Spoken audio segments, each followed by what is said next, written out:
Good evening. Sorry that we are late. We ran over on our study session that we had at 5 o'clock on the with the city attorney about bringing marijuana dispensaries to the city, and so we ran over about 25 minutes on that. So apologize for running late right now. We have nothing to report out from closed session. And I'd like to welcome you all to open session of the Benicia Unified School District, October 5th, 2017 regular school board meeting. And will you all please stand and join me in the Pledge of Allegiance. I pledge allegiance to the flag of the United States of America and to the republic for which it stands, one nation, under God, indivisible, with liberty and justice for all. Thank you. Do we have a motion for approval of our agenda? Make a motion to approve the agenda as written. I'll second that. All in favor say aye. Aye. Any opposed? Okay, that passes. Dr. Young, we got a highlight.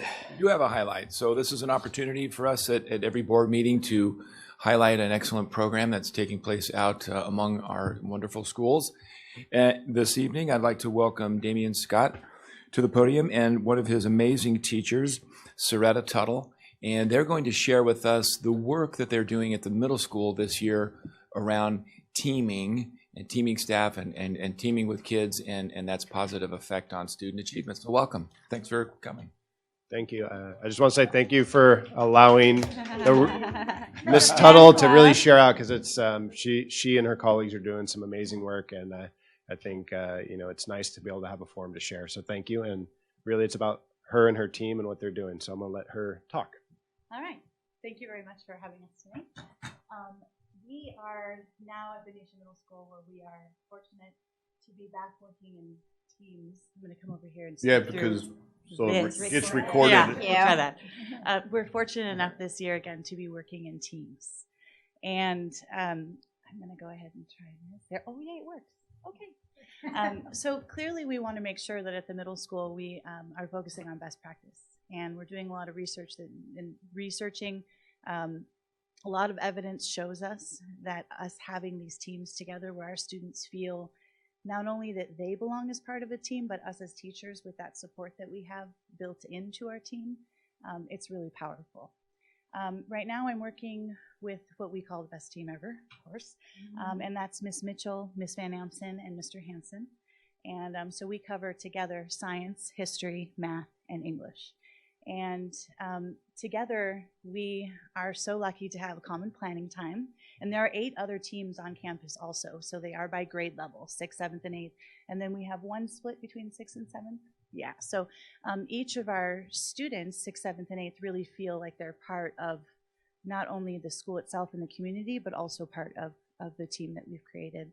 And then we also have that team. I'm lucky because within my own department, we have grade level teams where we're working to roll out all of our new next generation science standards stuff. So it's important that you guys know that we work once a week together as a team.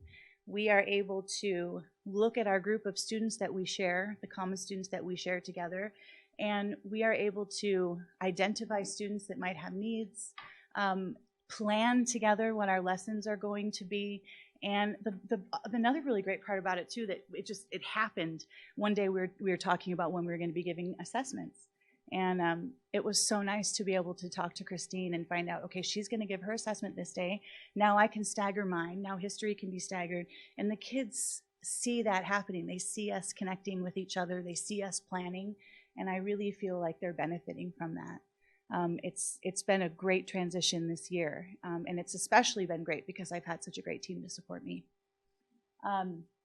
So yeah, meeting the needs of our students, being able to work together in a connected way, and then also modeling that for our kids so that they see us constantly talking to each other, and then that encourages them to work with each other as a team too.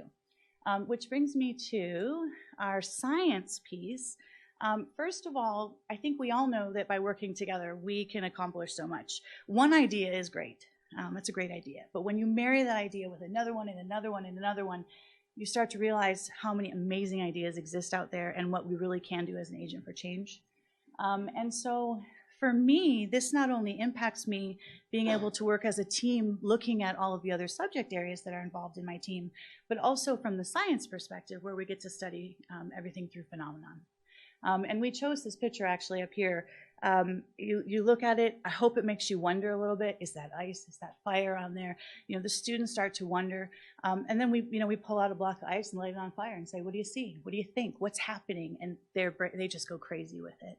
So it's this whole idea of guiding the students through this question and wonder, and then coming to a claim with evidence. And so studying phenomenon can happen anywhere. And we're really focusing on that, especially in science. Which then leads us to our next thing that we're going to be doing as a team, and we're very excited about it.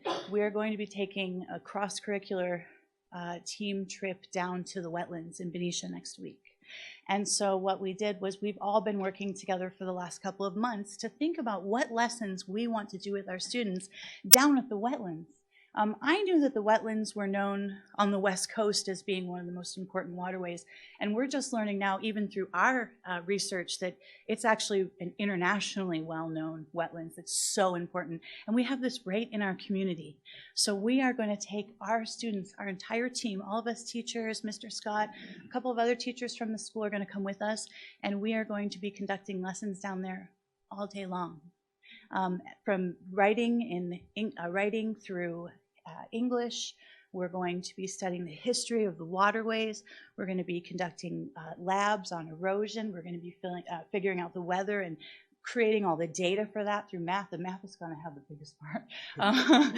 And the thing is, it doesn't just stop there. And so that's the fascinating part for us. As a team, we get to take that information and go back together and continue to work on that. And eventually, for us, it could give rise to a project of some sort, and we're really looking at that for the second semester. So overall, it's been an incredible experience for us as a sixth grade team, and I know that looking up through the other grade levels, they've had a lot of success too, and this is something that we've really wanted, and it's really nice to have back. So, Ms. Tuttle, what was the impetus for coming back into these team models? Well, I know that when I came back to Benicia Unified School District, there weren't teams at that time. And so I haven't been in Benicia Unified School District when there have been teams, but I heard these incredible stories before of corps. And I remember stories of like an 8th grade wagon train and like all these amazing things that the students did. And so I'm not exactly quite sure what led away from that, but to know that we're back to that and knowing that that is best practice, I feel really comfortable with that. Thank you. Thank you. I just want to say thank you to I was very excited you guys were returning to teaming or coring. I thought it was really great, but I was in her class today. And if she notices, I was the last person to leave your class because I was engaging with the kids. I wanted to keep drawing with them. And I look up all of a sudden and Mr. Scott and Dr. Beatson are gone. And I'm like, get with the program, Ferrucci. But You should have just stayed. I should have just stayed. I was just having such a good time. And it was one of those times where there was some co-teaching going on. So what a great experience for kids and what an opportunity. So thank you. Thank you. Thank you guys for coming. Student reports? You're lonely over there tonight. Yep. Hi, my name is Chloe DeRocher. I'm from Liberty High School. First off, we have a guest speaker tomorrow from Los Medanos College Process Technology Program. They're coming to talk to us about the training to work in the petroleum industry, for anybody that's interested in that. The students in Mr. Pound's English drama class will be attending the Cal Shakespeare production Measure for Measure tomorrow. And then last week, Liberty held 3 days of safety drills, including earthquake, shelter in place, and lockdown. And we want to thank the district office for joining us in these drills. And Liberty will be participating in Red Ribbon Week, October 23rd through October 27th, to support a drug-free lifestyle. And there will be spirit days and dress-up days, other activities, including tie-dyeing t-shirts at lunch. All the students receive their student IDs. Thank you to the Human Resources Department for taking the pictures and printing the IDs. and over 40% of our family came to back to school night. Staff learned a lot about our students, and the parents learned a lot about Liberty. And last week, the art club attended the On Fire art exhibit in Vallejo, and we met one of the artists. I really, really liked the way he described the problems with global warming through his art. It was really impacting just to look at when the details on it. It was so beautiful to look at, and I love that I was able to experience that. That's it. Good, thank you. Superintendent report? Thank you very much. Well, good evening again, trustees. We had good evening, everybody who has an opportunity to join us this evening. I have a few items that I'd like to share. Before we started this meeting, we had a study session with a single item, and we talked about the potential effect on the youth of Benicia and schools should the city council decide to allow cannabis dispensaries in town for retail recreational sales. So we had an hour and a half session on that. We had a pretty good attendance. Dr. Patton helped me with that presentation. We talked about the effects of marijuana on the developing brain. And then we also heard from the city attorney, Heather McLaughlin, and she described the city ordinance and its current iteration and where they are in the process and thinking about potentially allowing that in town. We had a special board meeting. We're doing a lot of those lately. We had one last week. It was actually it was a couple weeks ago on the 25th of September, and that was a budget study session. And we had an opportunity to have a representative from school services here, and he went over the budget, kind of a deep dive into the budget globally, regionally, nationally, and we talked about its effect on Benicia and what we look like going forward. We had union representatives here. We appreciated that. You joined us in that conversation. You asked some great questions, and we hope that was useful as we go through this year and talking about our challenging budget. We had the Night of Stars on Friday. We've very well put together by BEF as a terrific event. We had an opportunity to recognize classified and certificated folks, and we had great food and great music, and that was just a terrific event. So thanks to BEF for doing that for the community. And it was well attended. I heard that the attendance this year was even greater than last year. Tennis news. I'd like to point out that the girls' tennis team won the all-time Solano County Athletic Conference record for the most consecutive wins with a win over Fairfield. The team ended with a record, it's amazing, they ended with a record of 62-0. The high school girls' tennis team completed the regular season undefeated, 15-0, and extended the record to 62-0 of consecutive conference match wins. So that's a record I'm sure will stand for a long time. So congratulations to the girls' tennis team. I'd also like to recognize Craig Holden, who's the athletic director and a physical education teacher at the high school, and the head football coach who picked up his 100th win. What are they playing? Concord. They're playing Concord. And say it again? The last 9 seconds. So that's a great achievement. So we congratulate him and all the players and everybody who supports that great program. Like you said, we had the Liberty Open House last week, and that was terrific. It was done a little bit differently. It was good attendance, and parents had an opportunity to make their way in and out of all the classes the kids would attend. We've redesigned that schedule at Liberty, so parents got a good education into how that's working. The last thing that I'd like to share with everybody, and I won't go on too long, but at the end of my first year, 2 years ago, we went through a process with the community, and that we talked about it a lot at the board level and had it approved, developing our vision statement, which we see on the wall, and what we believe about students and how they learn, and what we would like the characteristics of our Benicia graduates to look like. So this is based on community feedback and a lot of research and a lot of discussion, and there's a lot of words up there, but there's a lot of really powerful principles that we think help guide our work. So regularly, if I can, I'd like to take just a moment to point out how are these things guiding our work? Because a lot of times organizations will do it and it could just be words on a wall and it's not being used, but we're using it. And I'd like to describe that to you briefly. I was talking to Ms. Kleinschmidt, the principal at the high school last week, and they had that new schedule there that's going along very nicely. And what she's doing with her staff is sitting down with each staff member, been in groups during the access period, throughout the course of the year, to have specific conversations about how that vision and those beliefs and those desired characteristics are guiding the work at the high school. So they're looking at that very specifically. Ms. Kleinschmidt also shared with me, and this is a desired characteristic, the one that says self-sufficient, self-motivated, and socially responsible individuals. Here's an example of this taking place at the high school. 90 students participated in the coastal cleanup in September. Students chartered over 30 clubs for the school year based on community involvement and interest. 28 students in iQuest with internships this year, and students are organized and hosting a first ever homecoming carnival with a fundraising component. So we like that, self-sufficient, self-motivated, socially responsible. Another one she shared was, and it's also a desired characteristic, innovative, entrepreneurial, and adaptable. And her example was students, cast, and crew of the Panther TV program have revamped their program this year, bringing a new creative energy and a sense of humor to the program. As a result, viewership has more than doubled, and both students and the larger community are enjoying the entertainment of receiving their school news in this format.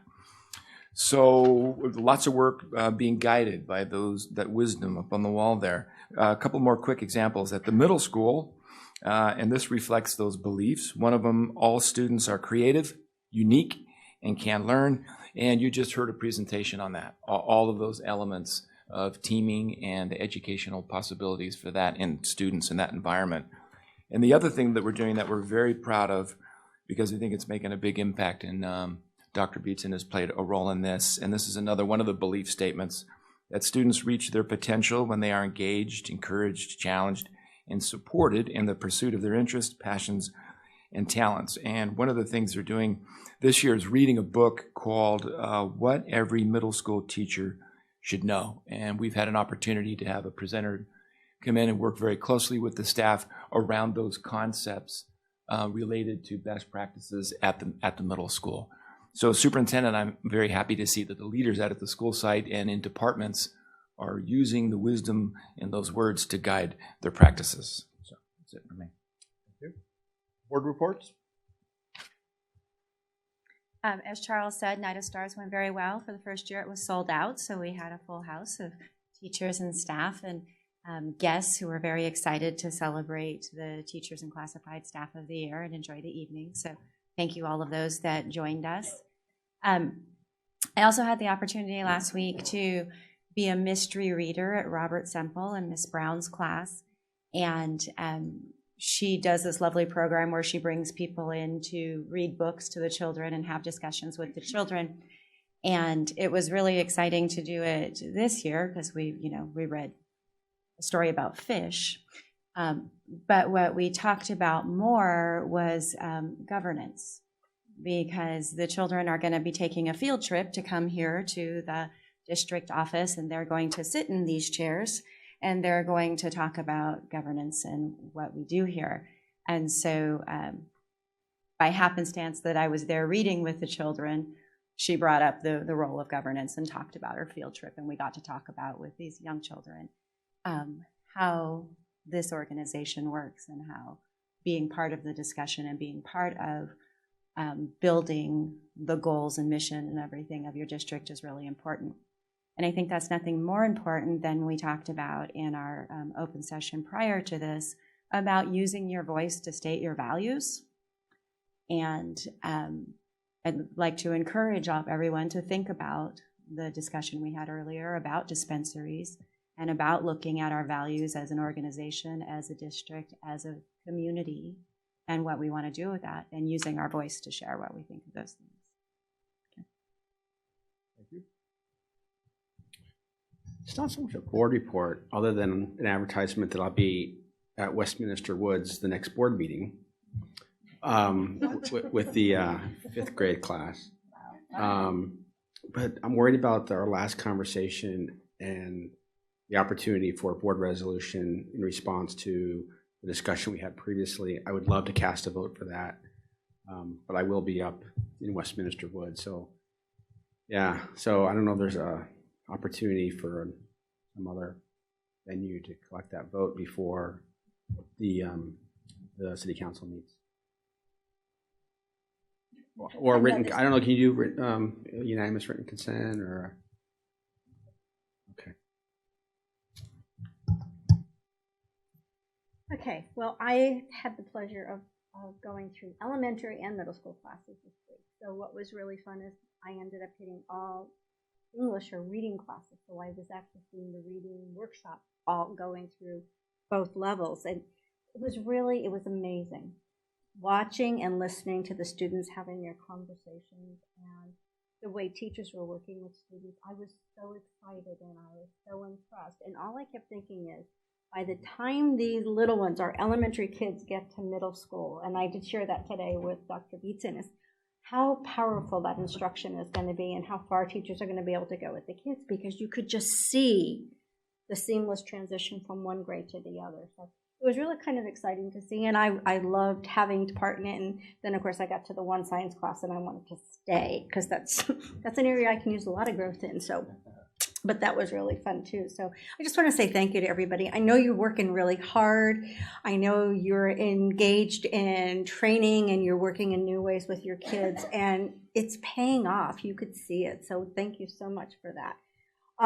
To my colleagues here, there is going to be a CSBA meeting at the Solano County office on November 6th. That's going to be, actually, we're going to have a CSBA speaker going to be coming. It's going to be a 3-part update on laws coming down that may be impacting school districts, a little bit of professional development, and where CSBA is looking to go next. So as I get more information, I will share that with you, but if you could kind of put that on your calendar. I think it's very close to the dinner that we also have that we do with Solano County, and I was trying to find the date offhand, and I think it's like the next week. So I think it's 2 weeks back to back. We got some things going on. And then I just wanted to say thank you to BEF. The event was amazing. Such an incredible way to support and to honor our staff, and I want to thank you for hosting that. So I had a great time. Well, it was my last year overseeing that event, and so it was really wonderful to end on a high. I too want to thank BEF, and it's always fun to be able to do something different with the people you work with, and where you're not sitting in a classroom or in an office, where you get to go out and have fun, and I always enjoy being able to greet and stuff. So thank you for letting me be the doorman greeter. We appreciate you in all of your multiple roles, Gary, from doorman to then our tech, sound tech for 2 hours. Providing jumper cables for cars. Yeah. Oh, that's right. So. And auto support. But anyways, it was a fun night, and all of our employees, glad you was able to make it, and those who didn't, I hope to see you next year for that. I was at the high school today, just visiting, and wanted to kind of get a look on access time and what was going on there. And I went into we have a Friday night live group that started about 1.5 years ago. And it would have been last year because they were freshmen when they started, and the club started real early. It used to be a club that was around years ago, and they brought it back. And they deal with teenagers drinking and driving and drugs, and as well as other society issues and stuff, but that's their main. So they brought in a group today called Casey's Pledge, and they brought in her mom. Casey was actually hit head on by a drunk driver. She was really involved in her school, her college. She was, they said if you were to meet her, she would be an instant friend. And so, if you see kids or see these posted on the wall and stuff, just take a minute. It kind of stands with what I stand behind with Benicia Youth Action Coalition, is preventing our kids from drinking and driving, getting in cars, making wise decisions.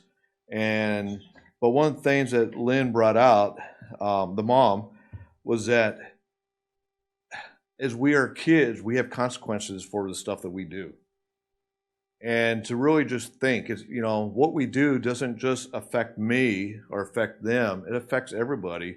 And whether it's, affects my future because I choose not to study in class or turn in my homework, or affects not being able to play on a baseball team because I don't practice as well as everybody else, or, you know, so, but everything we do has consequences. And I just got thinking that, going, you know, that's so true. Just to be able to tell our kids, hey, you could do whatever you want to do, strive to be the best at it, and work on it. But if you don't work on it, it's not going to happen. You know, you can't be the all-star football player if you never show up to practice. You know, you can't be the A student if you don't turn in your homework. Hopefully, you can't be the A student if you don't turn in your homework. But you know, you have stuff to do. So that was, and then just being able to get during the access time as the students were going to the next class, and just talking with different students and stuff, and just kind of getting the vibe of how they like the block schedule and everything was really good on that. A couple of high school reports, since our student isn't here. I thought he was going to be here tonight. Told me this morning he was. Homecoming is a week from tomorrow, and they are doing they're not doing a parade or any of that sort of stuff, but they're doing a carnival, a fundraising carnival, and I don't know the details, so look on the high school webpage for all that. They're kind of excited. They're meeting today with the people who work together, which is tomorrow night. That's the middle school Viking night. Yes, and that's on their webpage as well. So thank you for I knew it was, yeah, that's the event at the middle school tomorrow night. So, but they want to, you know, they kind of have a lot of their ideas and stuff for next week for the high school, and then homecoming game is against Vallejo High next Friday, and then the dance is next Saturday. So that's all I have on high school notes and all that sort of stuff. So I'd like to thank our students for coming tonight and giving us a report at Liberty, and thank you.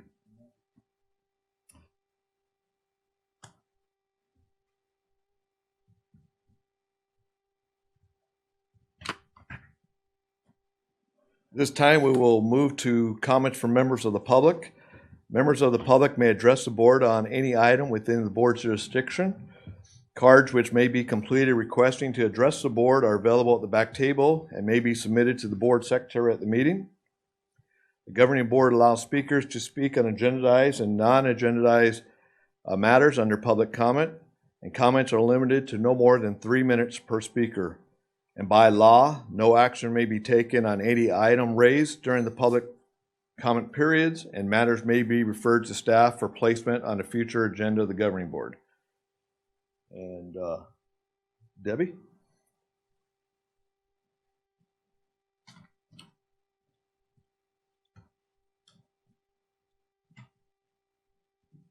Good evening, President Wing and members of the board. My name is Debbie Toth. I'm the mother of Ethan DeWeese. Most of you, if not all of you, should have received an email from me detailing the assault that happened to my son on September 19th.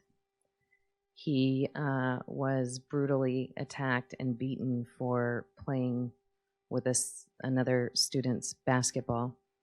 His head was smashed into metal lockers multiple times, and he was thrown about and beaten to the point of concussion and almost losing consciousness.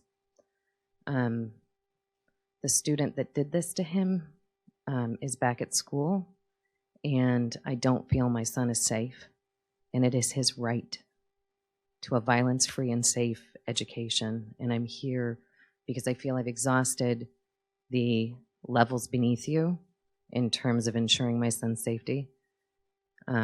There have been interactions between the two students at school, and it was my understanding that there was not going to be any opportunity for them to be together. I was opposed to him coming back to school.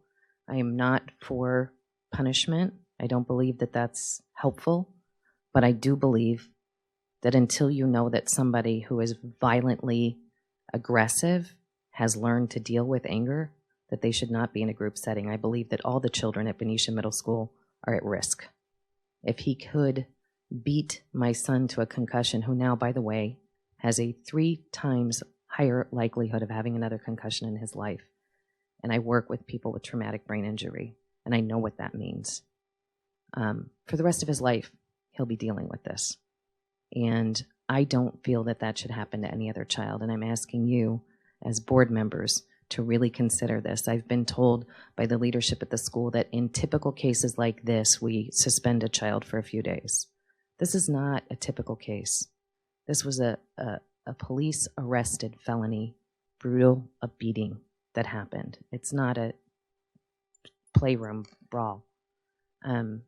So I'm asking for your support in looking at this and figuring out how we can ensure that our students have a safe access and route to education and are free from physical and verbal abuse from other students in the school. There should be a zero tolerance policy for this level of violence, and I'm asking for your support in getting there. And I want to be very clear, this is not about the education my son is receiving.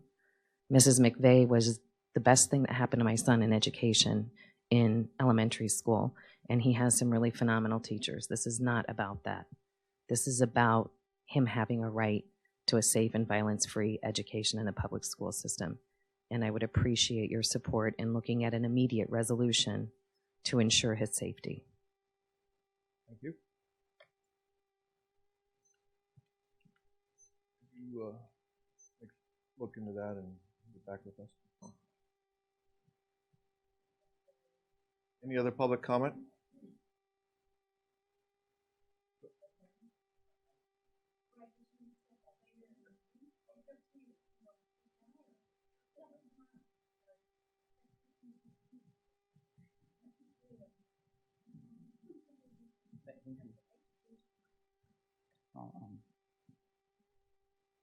So, hello everyone. My name's John Hamm, and yeah, biking night. A couple announcements. Biking night this Friday, October the 6th.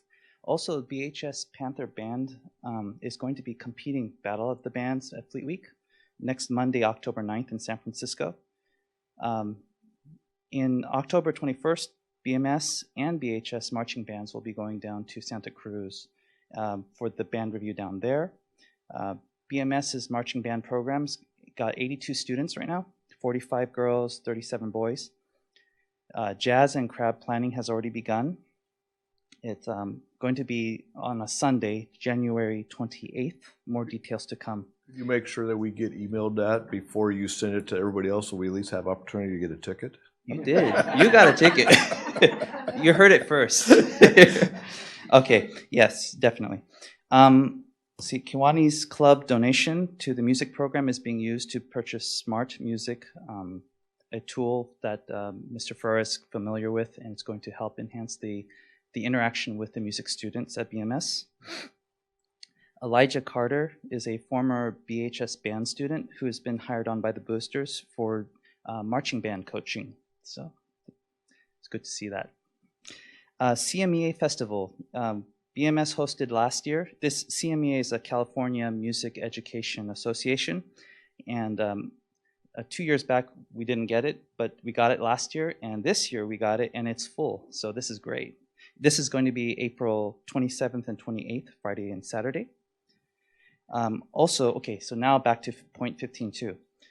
The BMS band parents continue to volunteer in support of the many needs of the program, knowing the value that the program gives to their kids. Last year, we lost Mrs. Robleski's position, the administrative support.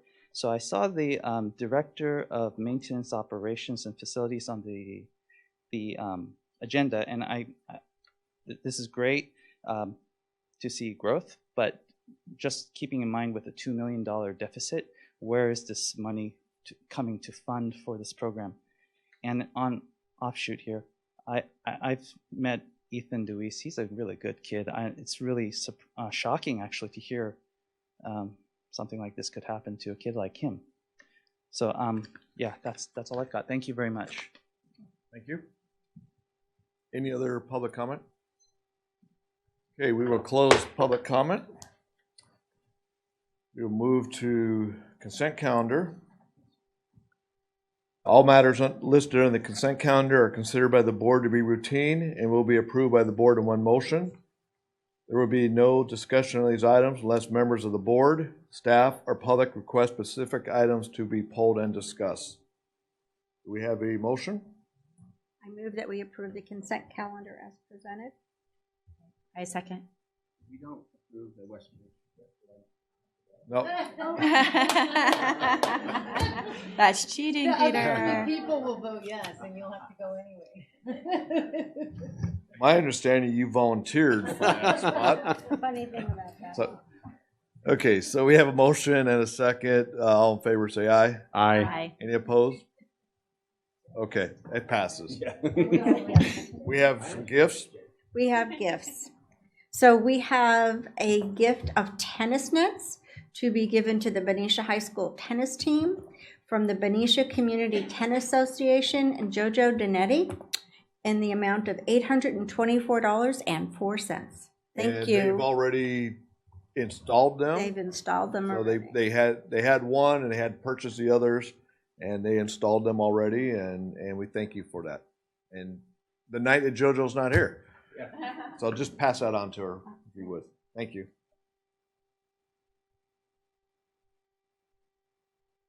And my computer just went weird. Okay.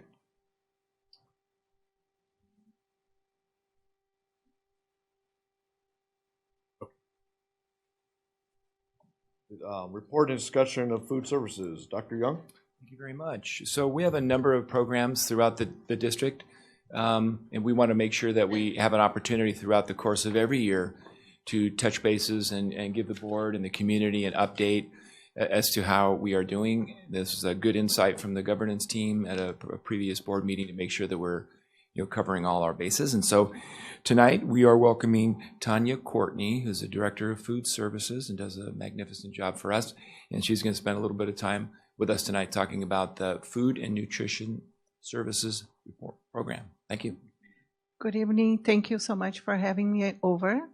And I prepared just a little bit of report of summary of what have we, a little bit too fast. Ready? What we done last year. Go ahead. Yes, okay. A summary of we have served meals last year. We did 48,886 breakfasts, 324,751 lunches, with a total of 373,637 meals served last year. That's total district-wide. Total district-wide. So the revenue for our department was $1,658,102.40. As our expenditures was $1,640,456.63. And we added to our food service program reserve for equipment and other program needs, $17,645.77. And hold on, bear with me with this.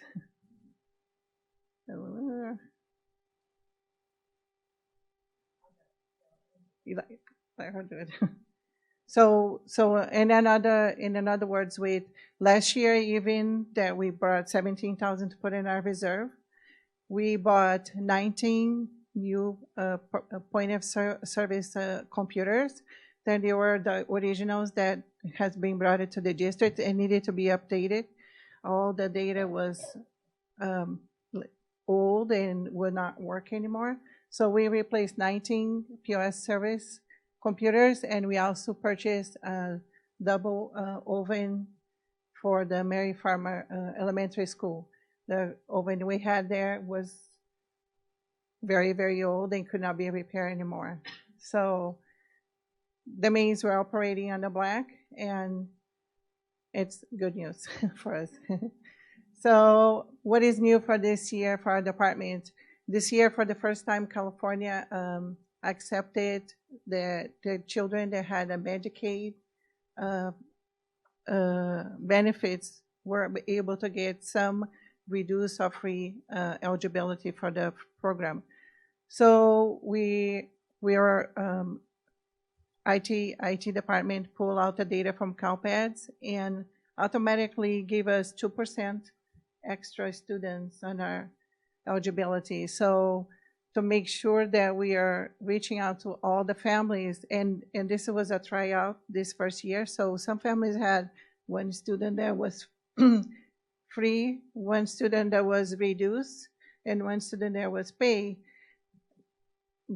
I don't know the logic of how they did that, but what we did is we matched the parent and find out the other students, and then we contact the family to get their Medicaid number and put them on the same eligibility. So that increased our numbers.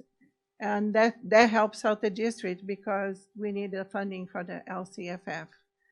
And to make sure that we had all that taken care, we brought extra staff and they make phone calls. We send email to parents. And we're still looking into, because yesterday was the day that ended the eligibility from last year.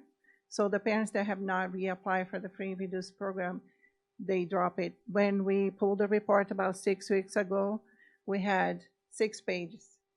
As yesterday was the day that they go over, we had only 2.5. And I believe since yesterday, we put 25 kids back into the program. So we continue to make the phone calls and try to reach out to the parents. Hopefully by the end of the month, we have almost everybody back. So this is what that makes the difference, the eligibility for each school. Joe Henderson is at 17%, Mary Farmar 29%, Matthew Turner 9%, Robert Semple at 44%, is the highest they ever been since I have been working here. Benicia Middle School 24%, Benicia High School 22%, Benicia Day 67%, and Liberty 49%. So the total of the district as September 28th was 24%. And then last year, I think we were only at 20%. So 22%, yeah. So that's where we continue to work on it and try to get those numbers, so help out with our funding. This year we have, as a grant, so we receive a $5,000 a pilot project for procurement for unprocessed organic fruits and vegetables. So we are doing this program right now, and right now all our fruits and vegetables are organic that we are serving to our students. It's a little bit more expensive, but the money we're making, it's going right back to the program. So the better quality of the food and preparing the equipment.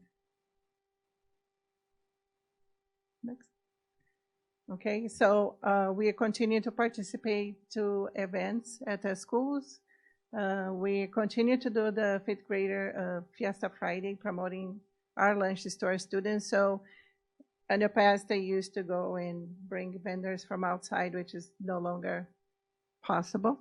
But we give it to them like as they pretend they come from outside. If they want a pizza, we provide them in boxes. If they order orange chicken, chow mein, whatever, we put in the pails. You know, if they want something like Kentucky Fried Chicken, they have the chicken nuggets, mashed potato. We'll make exactly like them, just using the ingredients they are approved by the government. We also participate at Benicia Middle School at the picnic on the green. We bring out the barbecue for parents, for our kids, for whoever want to eat, and we're there providing meals. We are just this week at the Grandparents' Day at Matthew Turner. The 2 days we have promoting our department, the food we serve our parents as the food we provide to our students. And we're waiting for the high school letting us know when they want the barbecue because of the block schedule. They're still working on it. So when they have the calendar for us, we'll continue to do that. We are continuing to work with the workability with the students with special needs. This year we have 2 students. They are assigned to us. I think they're going to start this next week. And our goal is to provide them skills so they can graduate and be able to have a job in the food service industry. We also continue to work with the Dairy Council So she helped us out. To do assessments. We go to a lunch, and we kind of measure like the amount of food that the kids eat or the waste, and then we look into how can we improve our program. What should we do better for them? So always looking to how can we make better for them. So our goals this year for right now is to add one serving line at the middle school, which is kind of tiny and tight, but we have ideas perhaps we can put a line inside the cafeteria, but spending one extra. So the kids will continue to have the same way to come to the line, but we'll have a third point of sales to expedite a little bit. We also already purchased the POS station for the high school also. On the lunch box, we're going to try to squeeze one more person in the middle there. So then we can expedite. So far we have seen that in the block schedule during the snack time, the kids not getting done in time, and we want to provide the extra line so we can work with that. We'll continue to develop new recipes. We usually talk to the students. We try to find out where they go eat when they are not in campus, what they like, what they don't like, and we try to replicate their recipe. We put it out for the kids to taste it, and we sell it to them, but we always say, if you don't like it, we'll give you something else, and give us what you think it should be different, and then we'll retest the recipe. With that, our goal is to increase participation, continue to provide professional development for our staff. This year, the state food and nutrition conference is going to be in Sacramento, so I'll be taking 2 of my managers so they can have an experience with the vendors and have ideas and different things to put on the menu. And of course, I'm going to apply for the equipment grant one more time. One of these days, they're going to think they should give me something. So if anybody have any questions? I just want to say thank you for making the effort around food security for our children and reaching out to the families to assure that they're getting everything they need. I think that's Yes, absolutely. a really good work on the part. Yeah, I was gonna echo that. When I joined the board, Gary will remember we used to get a lot of complaints about the nutritional value of the meals we serve our children. I think you've made incredible improvements, and thank you. If it means anything, I've got an incoming 9th grade male at the high school who just says it's good. Very good. I'm happy to hear that. All right, thank you. Okay, thanks, Tony. Thank you.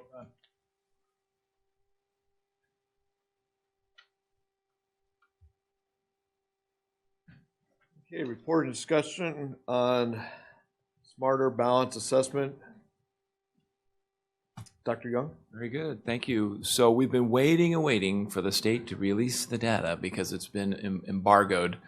But they finally released it, and this time, approximately every year, we have a presentation for you, board and community, to give you a good sense of how our students are performing on this state test. So I'd like to welcome Dr. Beatson and Ms. Rice. They'll give us their report, so welcome. Thank you. Thanks for having us. We're excited to be here and finally get to share this data with you and take you through the story. We have a lot of data in our presentation, and we will pull out some highlights for you and then, of course, be available to answer any future questions.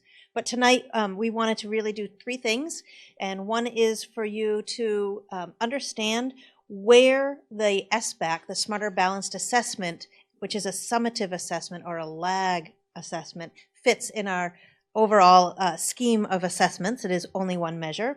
To review and understand our current data, and then to understand how we're going to use these results from this data to inform our next step. So that's the purpose of what we're hoping to share with you tonight. We have now administered the SBAC for 3 years in a row. Remember, it replaced the old CST. We administer the Smarter Balance, the SBAC, in grades 3 through 8, and 11 in English Language Arts and Math. We also, this year, will be giving the CAST not the CASP, but the CAST, which is the science assessment. It is not included in this because we've only just piloted that. The SBAC, Smarter Balanced Assessment, is computer-based, so kids take it on the computer. It has multiple choice, short answer, constructed response, and performance tasks, so it mixes things up quite a bit. It's also computer adaptive, which means if the students continue to get problems wrong, it'll scale back some questions or advance some questions. So it really is interactive with how the students are performing. And another feature of this particular assessment is that it is based on a concept called universal design, which means it builds in many accommodations so that it's accessible to all students. So for instance, if students need a color contrast because the black and white does not work, we can add that feature. They can enlarge the text, they can highlight, they can have certain things read. So it depends on the different types of accommodations. Some students have to have some 504s or IEPs to access, but there's a lot of pieces built in so that it's accessible to everyone. This assessment is also aligned to the college and career readiness accountability measures and our Common Core standards, and it really requires more abstract thinking and reasoning. And I think last year, and I can absolutely bring it back, that I brought some sample questions to show you the difference between the old way that a test asked a single question and how this one will actually layer questions together, and kids have to really work hard and think about what the question is asking, and there's multiple responses. Oh, let me get caught up. Whoop, go the right direction. Okay, so framing the conversation. Oh, I don't know why it does this. So when we're thinking about the Smarter Balanced, it's really to help us inform teaching and learning. That's the purpose that we want to give this assessment, but we look at lots of different things. We look at how did the students perform? What were the conditions for learning? Where was it taken? Were the kids there? What was the temperature? Lots of things that we will think about as we analyze these scores. What are the practices, programs, and policies that impact student performance? And how do we optimize the results? So it's not just the act of taking it and looking at the number, but really digging deeper into this and remembering that we use multiple measures. So this is one measure, and it's an important measure, but we also monitor along the way. All right, Betty, what am I doing wrong? There we go. No, there we go. So again, this slide is sort of repetitive, but it really focuses on improving the learning, not just looking at the scores. And so we look at groups and student groups, we disaggregate the data. There's lots of ways to slice and dice it and look at it. So in some ways it looks like we're making growth if we look at data in one particular way. In another way, we're thinking, oh, we might be a little flat here. So I'm going to share that with you tonight. And it's about the analysis and not just the numbers. Some of the types of questions that teachers will be grappling with, that we're grappling with, is what's our current state? What were the conditions? What might have contributed to that? And what should we or will we change? And so those are the types of guiding questions as teachers continue to look at this data and use it to plan instruction. So we have some celebrations that Stephanie's going to share with you. All right, celebrations. I think it's always important when we do something to stop and reflect and look back and celebrate the hard work of our students and the hard work of our teachers. And thank you, board, for stopping to celebrate tonight and acknowledge the work that you're seeing. So we're still do I need it louder?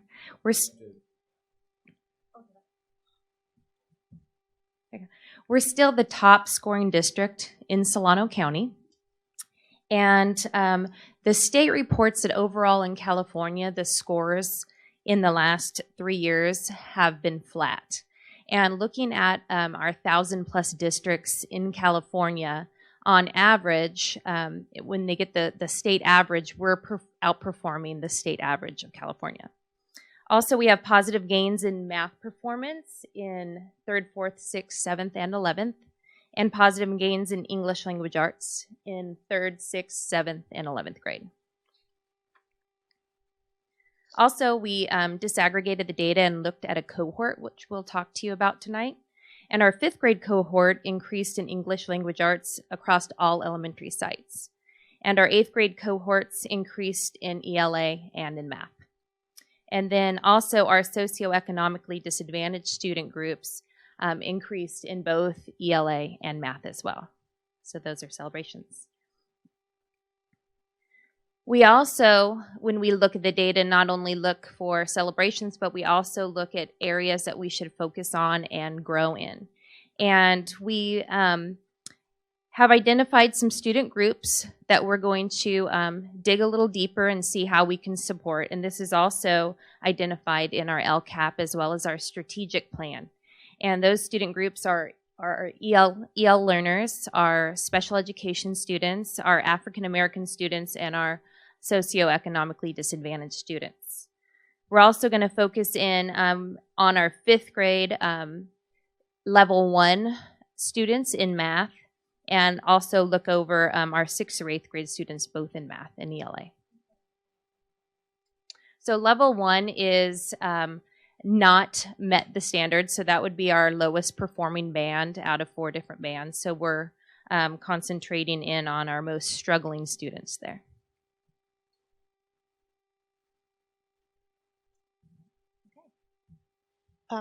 So we are, so this is English language arts, so I'm going to take you through the ELA data, and then Stephanie will come back up and take you through the math data. But as you can see, we gave the test in 2015, 16, and 17, and we have made a slight uptick from last year. Overall, we went up 2 percentage points, but we are still the highest performing district in Solano County, and quite above the state in terms of English language arts performance. That said, we're not where we want to be. So this is a big chart. It'll take some time to go through, but this chart really is useful in looking at a grade, how a grade performs. So it's different groups of students each year. So if we look, say, at 3rd grade in 2015, they had 49% of students meeting and exceeding the standard. They went to 52% in 2016, and they went to 54% in 2017. That is different groups of students each year across the grades. So we are making progress in many grades, and we are looking at how else can we support that grade level, because we want to continue to grow. We do have a huge area of celebration in our 11th grade. They made quite a jump to 70% of their students this year met or exceeded the standard. And so this is cohort data. I'm sorry, it's a little small on the screen up there, but this is change over time. So this is a different way to look at the data. So this shows us the same students who took the test as 6th graders, and then when they moved to 7th grade and when they moved to 8th grade. So we've given the test for 3 years. So these are the kids that have taken the test for all 3 years. So these are our current 9th graders. Okay?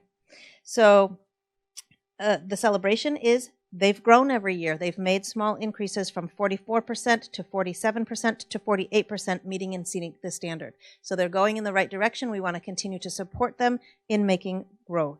One of the things I want to note is that while the elementary schools have been doing reading writing workshop, it is now the curriculum that we're using at the middle school. Last year, 8th grade did not use reading writing workshop, so that is in place this year, and it is newer in 6th and 7th grade as well. So we would expect, as Trustee Ferrucci said earlier, as the students continue to roll up in the system and that teachers become more comfortable with their craft in this, it's a very complex program to use, that we will continue to see those scores increase. Whoops. So I have one of these slides for each of the elementary schools, so I will take you, I'm just going to highlight quickly. We have a celebration that in Matthew Turner, the level 1, so again, those are the students where the standard is not met. It goes not met, nearly met, met, and exceeded, but in the not met, we have reduced that same students from 17% to 15% to 6% as they went up through the grades. And then 77% of this particular group of students met or exceeded the standard. So these are our current 6th graders. At Mary Farmar, our celebration is, again, they've gone from up to 43, 61 to 58% meeting and exceeding the standard, so we've taken a small dip. What we are going to focus on is that we have about 40% of the students not meeting the standards, and we want to make sure that we move those students up. Joe Henderson, have gone from 53 to 65 to 69% of students meeting standards over the 3 years. And this, again, same students. And we have a lower percentage rate. So we've decreased the amount of students in that first performance band, 12% to down to just about 10%. And we're going to focus here, I think, on those level 2 students. So how can we move those students that are nearly meeting up? Whoops. And Robert Semple. While we're not where we want to be with students meeting and exceeding the standard, we have gone from 36% to 41% meeting the standard. So again, we're showing increase.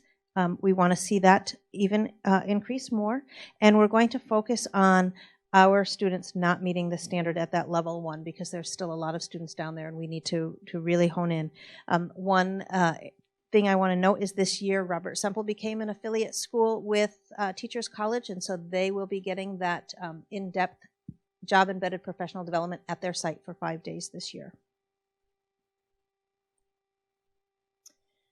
I have 2 pages of student group analysis, and this particular slide shows the economically disadvantaged English learners and students with disabilities over 3 years. We're pretty flat in helping these groups move. So these are the groups that we've identified that we need to do some deep digging and some really intentional work around.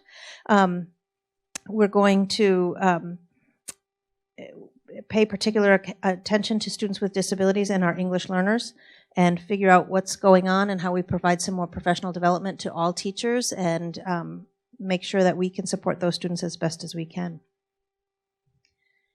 This is a chart showing a gap analysis. So this is a new one that we've gotten this year. Basically, the top blue bar is where all students performed at 57%. So that's all 3rd through 8th and 11th graders in English language arts. 57% met or exceeded the standard.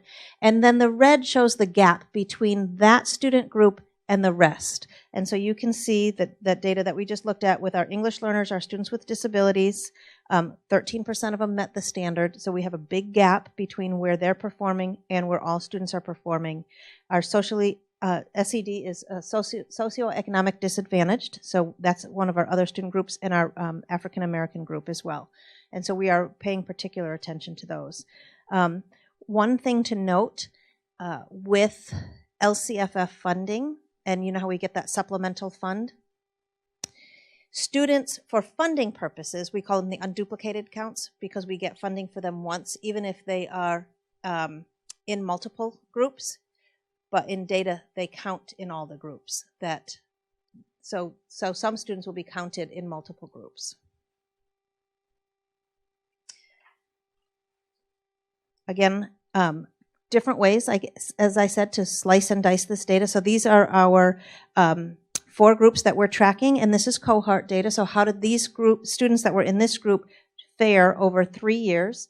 And we have some celebrations. So we saw an uptick with our socioeconomically disadvantaged students, and a real downshift with our special ed students in the 3 through 5 cohort. So this is not the whole district, but these are the 3rd through 5th graders as they went from 3rd to 4th to 5th. And ELs, because this is 1 grade level, right? These are our current 6th graders. We did not have enough students to release our 3rd year of data for that data point. That's why you only see that red line. And in 6th grade, again, our socioeconomically disadvantaged students are moving up. We're sort of flat with our students in special ed, and we've taken a downturn with some African Americans. The chart is a little deceiving because the percentages are spread quite a bit, so it's less than a 10%. It's probably down just a little bit, but it looks bigger on that chart. That makes sense? Do you have any questions before we head into math? Can I make a quick comment? Just Sure. back to the Robert Semple slide. I wanted to point something out there. So when we look at this, right? So these are these kids over 3 years. So one of the highlights in that slide for me, while we want to continue to work at the lower level there from 28 to 39, but when you look at those kids that are meeting level, right, it's 19% to 33%. That's a lot of kids that are meeting that standard. So that's something to be out of, and not ignoring the other, Right. the challenge spots in there, but I just wanted to highlight that. Yeah, absolutely. And that's, again, the same student. So what that tells us is the work that we're doing, and change is slow, it's working because these kids have had reading and writing workshop, because I'm talking about the literacy scores right now. So they've had that for 3 years. They've taken this test for 3 years. 3 years ago, I think it was our second year of implementation of reading and writing workshop. So they'd had it for, it was still in its infancy. And so Farmar has the same trend too in that yes, standard level 3. yes, 22% to 32%. Yeah, I know this is both similar for English and math, but just the data for the Black African American and the SED, that's always been that way as long as I've been on the board. I mean, it's, and I just wonder whether the board's devoting enough attention to that achievement gap. I mean, rather than getting this report once a year, rather than whether or not we should be paying more attention to what efforts and measurements there are to close those gaps, because since I've been on the board, there has been that wide disparity. And we hear about it when we talk about it, and I know you all are following it, but I don't know the board has viewed it as a priority to track how we're going to close those gaps.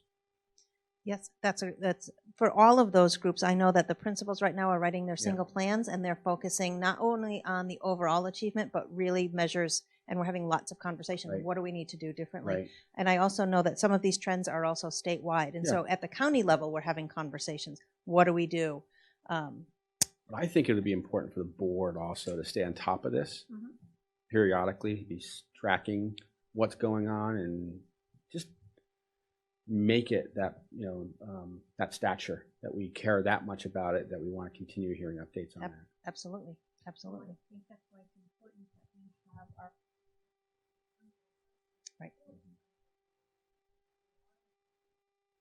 Saying how our students are doing. Right. And what their needs are. Yeah. No, I think I'm saying I like that the board, as a goal, would like to see those numbers close, and we're going to track the district and how you're doing that. Right. Before we move on to math, I wanted to talk a little bit about what we're tracking these kids in the Readers Writers Workshop from elementary now into middle school. Are we planning ahead for what the professional development plan is for high school, so that as our middle schoolers get to the high school level, they're able to continue to grow in that area? So Brianna and I have started some conversations about what that needs to look like. We haven't done work at the high school English department at this point, but we have started those conversations. And one of the things that we're going to do is go visit. We want to go visit, have some high school folks come visit at the middle school. I don't know if right now they don't have units of study in the same sort of program for the high school, but we need to make sure that there's alignment. We need to start now so Yes, that exactly. as our kids can get further along. And we've done really good work at having the professional development be strong in the elementary schools and and rolling up into the middle schools. I don't want to lose track of them. Right. Absolutely. When they get No, so she and I we have started those conversations.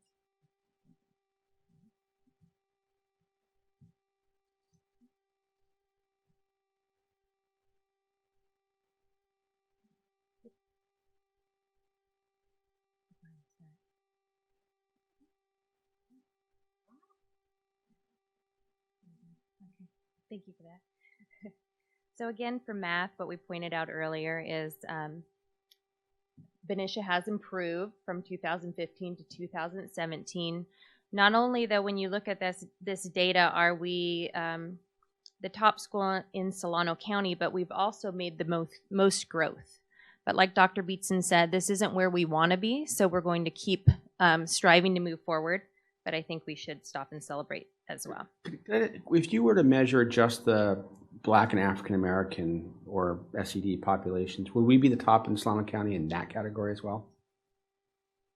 And you don't have to tell, you can email me, but I'd be curious to know if we're top in all categories or just on average. And I think another important thing to look at is schools that have similar demographics. Yep. Right? Yep. So it may not be all of Solano County, but we can pick some school districts that have similar demographics to us and look, are we outperforming?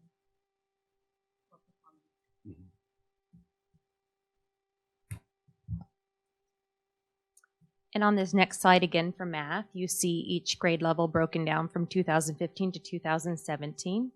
One thing I'd like to point out is, we adopted the new everyday math program in elementary school. This is now our third year. And if you look from third, fourth, and fifth at their scores in 2015 and then look at where they are in 2017, we've made gains. Now, with any new program, you have your peaks and your valleys, and it really takes a good, 5 to 7 years for something to be implemented really strong, but we're already seeing growth in that. And again, this is our cohort. These are our 9th graders in math, and a celebration is our mean scale score from the 3 years has shown growth. One of our focus areas is that we need to also look at our level 1, our standards not met and nearly met, and identify some trends there.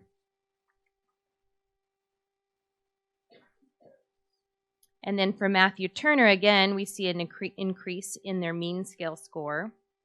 And in math, whereas in ELA, it was a celebration for our standards not met in ELA, we've seen an increase there. So we want to definitely pay attention to our lower performing student band. For Mary Farmer, when we look at their mean scale score over time, they've also shown growth in their 3 years. But again, we still need to look at that. The 2 bottom bands are nearly met and not met, and see what differentiation we can provide for those students.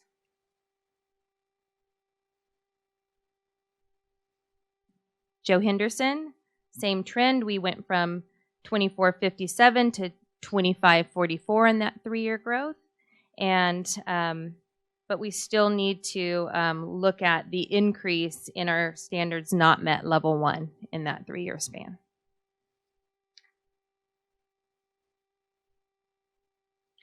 For Robert Semple, again, our mean scale score increased from 2440 to 2497. But again, our band of our not met and nearly met students is too high.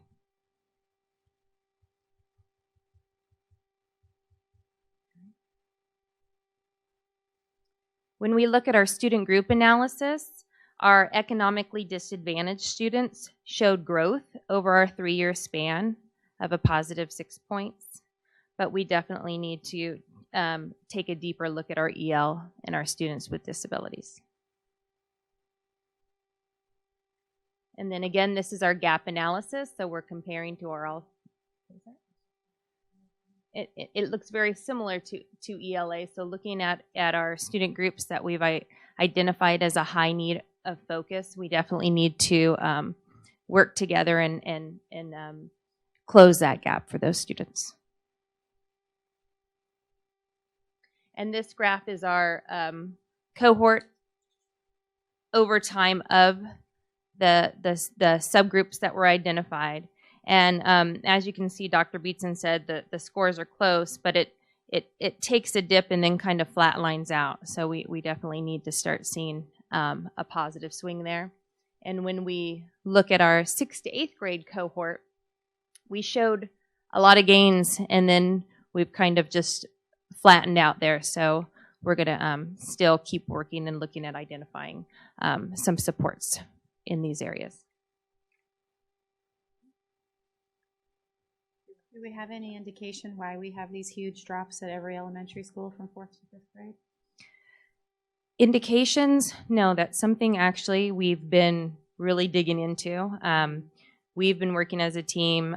We have a STEM team in the elementary sites that this was our area of focus that we've been digging into. So we're looking at all different aspects. But we definitely have identified that we need to look into a higher level of differentiation. We have, a very rigorous math program, a very rich math program, but we definitely need to look into the differentiation pieces so we're teaching at all different levels. So that's one area that we did identify. Again, that's another one of those points that we probably want to follow more closely over time and hear back Yes. about. Yeah, that 4th to 5th grade in that level 1 band was Mm-hmm. eye-opening. We hadn't seen that Mhm. before. So it was kids that were scoring at a 2 in 4th grade. When they took it again in 5th grade, dropped to a 1. That's what happened. And one of the things that we're going to be doing with principals is saying, well, let's look at who these kids are, because it's a number is a number is a number. But until we say these are the students in the room, and this is what we need to do differently for this student and this student. So that's that differentiation. Really getting down to the student level now to say, okay, who are these students and what happened? What's the story behind this number? And we need to look at alignment between the program and the assessment. From that, I want to look and see. These were all just released recently, so we want to look and see: is there a misalignment in that? Was the test really different at 5th grade? Is this something that's common across the state? Is that 4th to 5th grade drop here? Something's happened. So those are the kinds of questions that are happening to me that we need to dig into. So, Dr. Beatson, with the tests that we are taking, the interims in between, do we know that they are aligned to the Common Core standards and to the SBAC that is being given at the end of the year? Are they the same types of questions? Are the languages the same? Is the level there? I'm really glad you asked that question. So we have I was a couple planned. We didn't talk today. We have a couple different things. We have our benchmarks that are reflective of the work we're doing in the curriculum. So when we teach something, are the students retaining it? We have started using the interim assessments that come with the program, but that is not full implementation at this point, but that's something that we're working on. And then another thing, and all of the principals are writing it in their site plans as well, as Dr. Young likes to call it, the anatomy of a test question, which is they give us item blueprints, if you will. So STEMs, way to construct questions, way to construct tasks, so that our everyday teaching looks similar and sounds similar to what kids are going to experience, so that it's not a cram for the 2 weeks before the test. Whether we like it or not, this is the test that the state puts out. This is what's here. This is what's measuring. Are we meeting our standards? And so, yes, we're teaching in that format because that's what the state says shows if we're meeting standards. And so we will be implementing those along the way. Now, that won't give us necessarily a data benchmark, but we will be able to look on a more informal level at how kids are doing with that and how do we adjust our instruction to match that on a day-to-day basis so that it's not foreign. But we are also looking at, and we haven't given our, last year when we looked at our benchmarks, our math benchmarks and our English benchmarks, they were aligned. Our data was showing that same piece. No, we haven't given them yet this year, but we want to keep tracking that, and then we adjust them if we need to. So just some kind of summary and key points, and then to the next steps. We are working diligently to use multiple measures to track student progress. We have seen gains with our new math adoption with some sticking points that we need to investigate further. And we are looking at growth. It's minimal, but we're looking at growth in the student cohort data, which is good news. So that means what we're doing is working. We just need to do it a little bit faster and a little bit deeper. Moving forward, we will be doing data digs with our site principals, saying, okay, here's our data. How does it match up? What is it looking like in classrooms? How does it match up against our benchmarks? We're doing lots of classroom walks with principals and principal teams.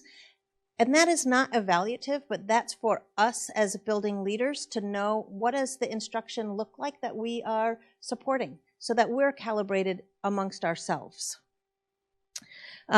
We have our elementary math and literacy implementation and instructional methodology and differentiated instruction. So we're really aligning that. And as you said, Trustee Ferrucci, today, you could see that alignment. And so part of this is, are we all walking in that same path? And we're getting better and better and better at that. One of the exciting things is we have instructional coaches at the elementary and middle school, which are providing side-by-side work with the teacher right in the classroom with the students. And so you have that partner to talk with, to plan with, to instruct with, and to say, this is not working. What do we need to do differently? And we have 6th through 8th grade is now aligned with reading and writing workshop, and we are really working on developing plans to improve instruction and performance for our identified groups. And then we have the ongoing professional development at our 3 Title I schools with Teachers College. So we have 20 days across the district where they come here and work with our teachers and our students and teach us and how to continue to grow and support them. As I said, we are looking and using the SBAC questions and scoring analysis to refine our work there, and looking at student work. So I know some of our principals have already started bringing writing to your staff meeting. Let's line up the writing from TK through 5th grade. Is it looking aligned? Are we seeing gaps? What are we noticing? What do we celebrate? So those types of protocols. We meet every month with the site principals at every level to talk about what's happening and what supports do they need, and look at data. And then again, these goals will be in our single plans across the district, because we're having that aligned look at this work. One of the things we'd like to bring back to you at a future board meeting is, so we've looked at data and we've looked at, what we'd like to bring is kind of a picture of what is all the work that's happening in the district, because I feel like we give it to you in little pieces, but we don't ever give the whole picture. And so if that's something that you'd be interested in, we can come and say, this is what's happening TK to 12 and talk about all the different areas of focus that we've been working on, so that you can sort of see how all these pieces go together. Any questions? That was a lot of data. One of the issues that we talked about a couple of years ago was the amount of technology needed to do all this testing online, and I'm still hearing that we don't have adequate technology and computers, that teachers are having to wait and stagger testing in order to be able to get all this online testing done. Do we have a plan, or is that accurate? Do we have a plan? So we purchased some more computers this year. So the staggering, that's a good question. I don't know exactly how to answer that question, because I know what the schedules are, and some are intentional staggers. So I can talk about Robert Semple. For instance, they did, this year, they broke their kids into smaller groups. And so that half the class tested at once and half the class did instruction, so that it wasn't, they were trying something to say, will smaller groups make a difference for students? So that was staggered. I don't know if that's what you're hearing. We do have to share. We're not one-to-one district, but we have moved to the middle school. We did, they all tested the whole grade level at one time. We moved a bunch of machines over there. So we move machines around so that we're not as disruptive in having this take a long time. So we're not one-to-one. So yes, 3rd grade will go 1 week, 4th grade goes another week, 5th grade goes another week. So if that's the stagger we're talking about, I would need I guess my question is more along the lines, are we hindered in getting this testing done because we don't have the adequate technology? I have not heard that, but that's something I can definitely go out and ask. I mean, we have increased technology, but like I said, we're not one-to-one. So we do have to make schedules and move things around. But I will investigate that for sure. Thank you. Any I other have a quick questions? question. I know, not to put my teammates on the spot at all, but we were exploring a little bit with one another, because this is a pretty sophisticated test. And as I understand it, there's something in it called the cognitive ramp. So I think maybe we're still looking into this, that if you get into the exceed standards category, does that mean, and I think we're exploring, does that mean that we answered more questions correctly, or we answered more questions correctly and we pushed into the next grade level? Because that's what that concept on the cognitive ramp was. I don't know. I haven't gotten a clear answer on that yet, but I know that a 3 is meeting the grade level standards. And so the concept is, if you are at a 3, you've met what the state has deemed a 4th grader should know. When you're exceeding, your question is, does that mean you've exceeded the standards? I don't know that it's just more, but it's higher level, deeper thinking. I don't know that we would say you've met all the next grade level standards. So I'm asking that question. They have not. Right. I haven't seen it either. Is there any public questions or comments? You, thank you, Lisa. Yay.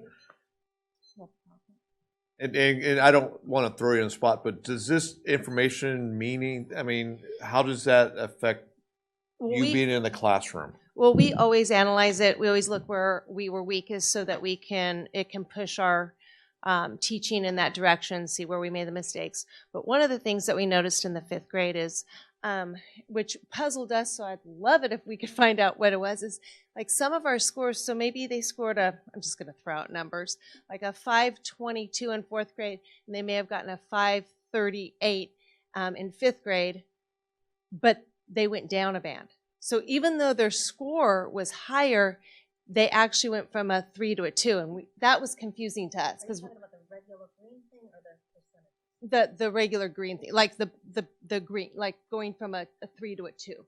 Like they went from green to yellow, but yet their actual score. So it may be that there was higher standards, a larger number. So there's two things. Can I? Sure. That's, So there's two things, and we made a deliberate decision not to bring you back. Do you remember the red, yellow, green chart? All the little colors, Yes. yeah. Yes. And the distance from 3, that's the accountability system. That doesn't really get released to us until December. So this is straight up, I should have said, this is straight up the old way we looked at it, which was percent met, percent exceeded. Mm-hmm. So on the thing you're talking about, on that grid, each grade level has a different cut score. Okay, So yeah, that's why you can go up or down, but not make it. And so we'll do another presentation when we get the accountability measure, because then you have to forget about standards, percentage met and exceeded, because that one's really a growth model that says if you had fewer students meet or exceed the standards, but you grew, you could perform better. You get credit for that, which is a great thing, than a school that may have had more students meet or exceed the standard, but they declined. So that's where a school that was in the green, because remember Kermit is green, green is good, we want to be in the green, was in the green, could go down to yellow, but they're still scoring really high. And then, but you have a school that was down here in the red that maybe went up to orange because they grew. But this, even with the individual students, that can happen. Because the cut scores are different each grade level. Right, and I thought that may be the case.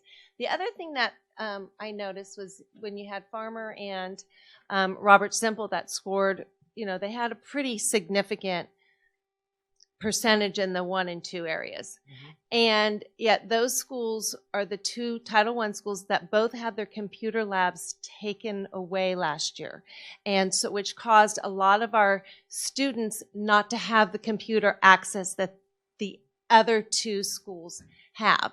They also have more funding from parent groups on supplies and things like that. So I don't know, there's not equity in the schools, and that if you really want to see your lower economic schools flourish, there has to be more equity within the schools. Because I just saw that and went, oh, well, maybe that has something to do with it. The fact that we don't have a computer lab any longer. We also don't have one-on-one technology where some of the other schools do have their upper grade, because PTA has bought it. And, we just don't have the funds that some of the other schools do. There's just not equity. We'll have our IT department and director, superintendent. Yeah, we have data on the number of the ratio of devices to students. We do that analysis. But just the devices the district bought, or devices that are actually in the classroom? Okay, but the computer lab, whereas even if we had enough devices, the biggest complaint from our primary teachers, and I'm speaking because I get to use Chromebooks all the time. I use them every day. But our primary teachers, to use a Chromebook for a kindergarten or 1st grade classroom is very tedious. It's very time consuming. It's really hard. And they used to really enjoy going to the computer lab every week. Our computer lab was used continuously, daily by everybody.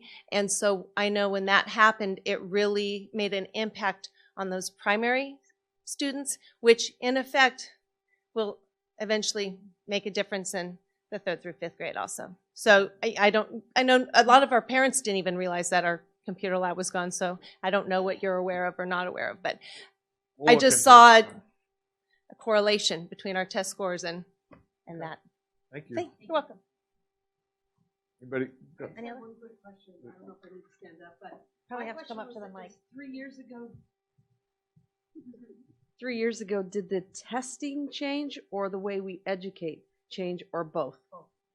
Okay. So the So the test changed decrease, 3 okay. years ago to, we used to give the old CST, was paper and pencil.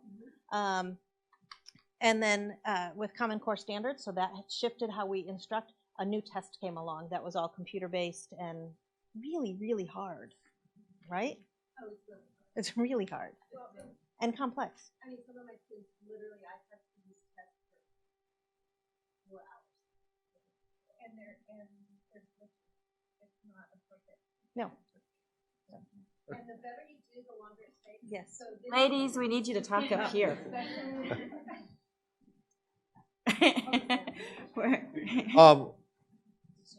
Go ahead. Oh, just quickly, the better you do, the longer it takes. So some of your kids start stressing out because so many kids are finished, but others are taking hours upon hours because it'll keep asking you questions if you're doing really well, is what we found. You have actually more questions. And then your very motivated students who are writing essays will write for hours upon hours. I mean, I've had kids into lunch where I'm, okay, go get your lunch. You can take 15 minutes, have your lunch, come back, and you can finish if you want. You can stop it, but most of mine, when they're in the middle of writing, they don't want to stop. So it's a very tedious test, very tedious. Thank you. Anything else before? Okay. Last one. We need to move on. It's only because I have to go to work tonight, so. Well, me too. I have to be up by 4:30. As a parent I'll of be 11 getting off at that time. as a parent of 11th grader, both who did not take it in 2015, and the one who took it this year, I can tell you, as 11th grader, they are done with these tests. They are not taking it seriously. They are done with their AP tests. So the year of 2015, you switched to order, but they've taken the AP test, they've taken the ACT, they've taken the SAT. They are tired. They're not going to be interested. So I don't know how you can get really good data from the 11th graders. Thank you. Thank you. Thank you. Okay, moving on. Report and discussion on the engagement survey. Dr. Gill. Good evening, Governing Board, Dr. Young, and the Benicia community. So it's my pleasure to share some of the highlights of what we have been doing this school year. I'm going to go back to what Dr. Young shared earlier about our mission statement, our beliefs, and our characteristics of our BUSD graduates. It's all about that. So this effort that we are making and what we are doing on a daily basis, especially as we develop our goals, is all around the mission statement and our beliefs. Everything is based on that. Why are we doing what we are doing? Especially why we do a survey, why we look at culture, why is culture important? So all those questions come up. Culture is very, very important. Developing a healthy culture is very, very important. And any and every organization, small or big, public or private, culture is one of the key important aspects. So we do know, we pride in this, that our wonderful governing board and our wonderful superintendent do want to strive to maintain a healthy and a collaborative culture within our district. That's why we're having these kind of conversations during a board meeting, which is very uncommon. It's awesome though, it's really good, positive meetings, right? And also foster two-way communication. That was a perfect example of that. And also transparency by soliciting feedback from our staff. And then finally, it's very important for us to keep in mind that feedback from our staff is important to maintain a healthy culture and then continue moving forward with that. So as in our leadership team, which is all of the administrators, directors, cabinet members, with the leadership of Dr. Young, we have been reading this books called 4 Disciplines of Execution. We call it 4DX.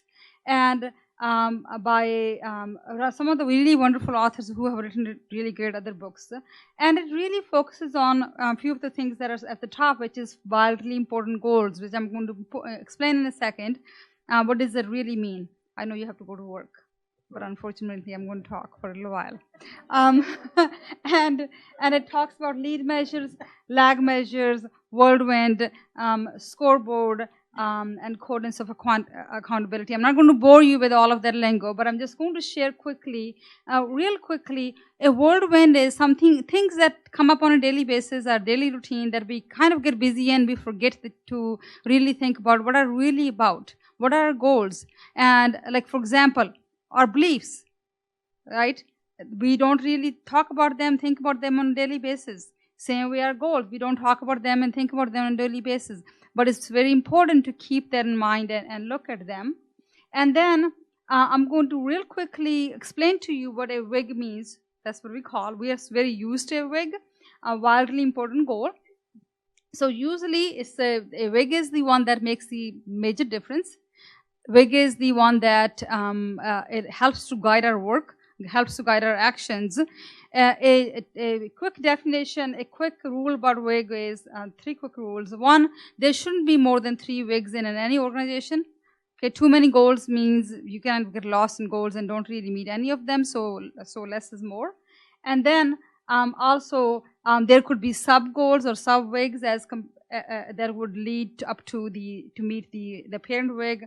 And then finally, it has to have a finish line, which means from this to this by this time. So for example, a WIG I wrote for myself, I'm going to reduce my total body weight from 242 pounds to 197 pounds by December 31st, 2017.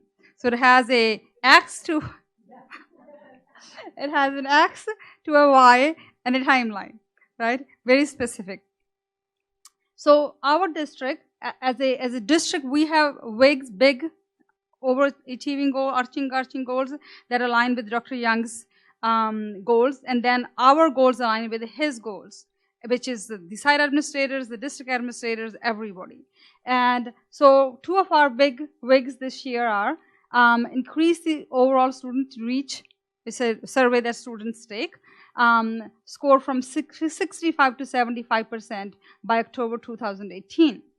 And we had some data, that's why we were able to write specifics.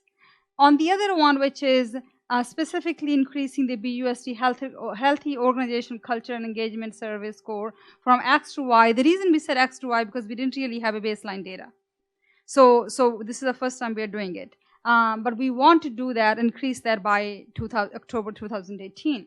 So what we did, our staff took a survey, and which is a lag, it's called a lag measure, like a pre-test. And then in September 2018, we will be taking similar kind of survey to measure similar kind of things, especially what we find out based on the survey, which will be more like a post-test for us to compare and to see how we are doing and what we need to work on. How did we create the survey? Very important part to look at. We actually looked at quite a bit of surveys nationally and within our state, and looked at what are they measuring, how are they measuring, and then we looked at some research that was presented by CSBA and categories. They really presented saying, based on research, this was a finding that a teacher will stay or leave in a school district based on these 6 categories. The top category is ongoing support. Second, working conditions. School site leadership, adequate resources, involvement in decision making, and then salary and benefits. I know I'm talking fast because I'm trying to. So what did we do to develop our survey? We had a choice to actually go with a big organization, spend $30,000 to develop a survey and do that. We were frugal, we did not. We created our own survey and implemented on our own and evaluated it on our own, analyzed our own, did everything on our own. So which we are proud of as a team to do that. So we looked at 6 different categories. We reviewed the categories in the question within the cabinet team first. Then we reviewed them together with the entire admin team, which is all of our directors, all of our administrators, the principals, assistant principals, everybody together. Then we also, once the survey was developed, before we sent it, we shared and we informed our BTA and CSEA leaders, letting them know that we will be sending the survey out. These are the 6 categories that we actually surveyed in. they had the questions overall engagement, collegial relationships, communication, leadership, career growth and training opportunities, and work environment. So we totally believe in making sure that we look at have multiple measures and also analyze the data in multiple ways. So we are not only doing quantitative, we also did qualitative. Both pieces were very important. So we had the quantitative data, which is the Likert scale from 1 through 6, so 1 being strongly disagree, 6 being strongly agree, and then qualitative data by asking just 2 simple short questions, which was list what are the strengths of BUSD that should we continue with? What do you think the areas that we need to work on or we need to enhance? And so Dr. Young feels really strongly about this, which I agree with based on research. So in our district, we have 505 employees. In order for us to be able to generalize the data to our entire team, to our entire district, we needed at least 217 people or employees taking the data to the survey. And for us to be at 95 percentile confidence interval rate. And we were very proud to say, and I'm very proud of all of our staff members, that 291 of the employees actually took the survey. That means we could actually generalize the survey data to the entire district. And there were 2 demographic questions within the data survey as well. The demographic questions were, are you a classified employee? Are you a certificated employee? Second one, the number of years that an employee has worked in our school district. As you can say, it went from less than 5 years all the way to 20 years. And it's a pretty spread data, actually. So here are the results. So what we did was we looked at the Likert scale questions. We also analyzed the comments that were for the qualitative data. So based on the Likert scale questions, and I'm going to really quickly show those to you in a second as well, but I wouldn't bore you by going through every single one of them, but everybody does have access to it because they're linked to this presentation. So in the Likert scale questions, we are looking at and saying, let's celebrate, let's look at which areas we are doing really well and what are our strengths as a school district. And so our strengths are, in this case, so we looked at areas which is agree and strongly agree, 5 and 6. So we separated those from somewhat agree, which was 4. So employees enjoying coming to work, 80% of them said they do. And 12% said somewhat, so its total is about 90 to 93%. Proud to work in BUSD. Again, about 80% strongly agree, and about 90%, with the third category. Meaningful collaboration, 75%, and then total including the fourth category is also somewhat agree is 88%. Latitude to accomplish work, which is a big one. If we look at research, latitude to accomplish work is a big one out there. So again, 77 or 78% almost, or 92% if you include somewhat agree. And then finally, safe at work, which is also one of the most important things that any organization that people feel safe at work is 88%, or even somewhat agree that's 97%. So and here is the same kind of data in a graph form, so you can kind of take a look at in different kind of format. Now to us, yes, this is great, this is really good, we want to celebrate our strengths, but our real interest is in what are the opportunities for growth? What do we need to do to really reflect on ourselves as a team and saying, what do we need to improve upon? So these are the 5 areas that were 55% or low in the 5th and 5 and 6, strongly agree and agree. And so one of those is leaders are willing to listen to new ideas, consider new ideas. About 53%. If we add the somewhat agree, then it's about 76%. Even though somebody may say it's pretty good, but we hold ourselves to very high lines, so we think we need to work on that. Communication is effective throughout the district. This is an area we know we have lots of work to do, and we are going to make any and every effort to continue working on this. This is also an area, it doesn't matter which organization you go to, communication is one of the key things that we always hear. But we are going to work strategically on improving communication from every single angle to see what can we do to make that happen. Culture of open communication at my school or workplace, again, kind of connected to the last question, which is 55%, again, area of opportunity that we need to work on. Trust my site and district leaders to make good decisions, 53%. If we include somewhat agree, then 77%. Again, area we need to continue working on. And then finally, professional learning opportunities help me to be effective, 46%, 66%.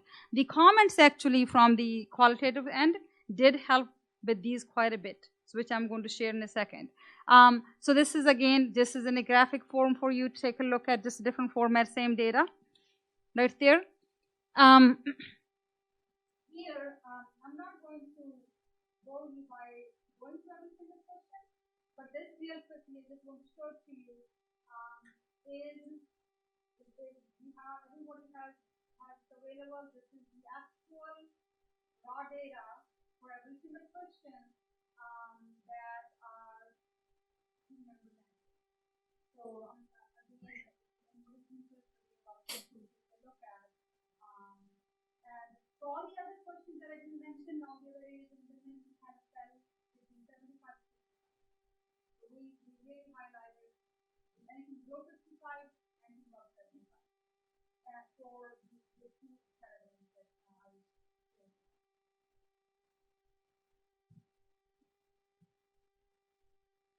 So let's look at quantitative data now. So quantitative data was 2 questions. Had about, I want to say, everybody did not answer them, but I want to say at least maybe 200 comments, minimum, maybe more than that. So there were quite a few comments.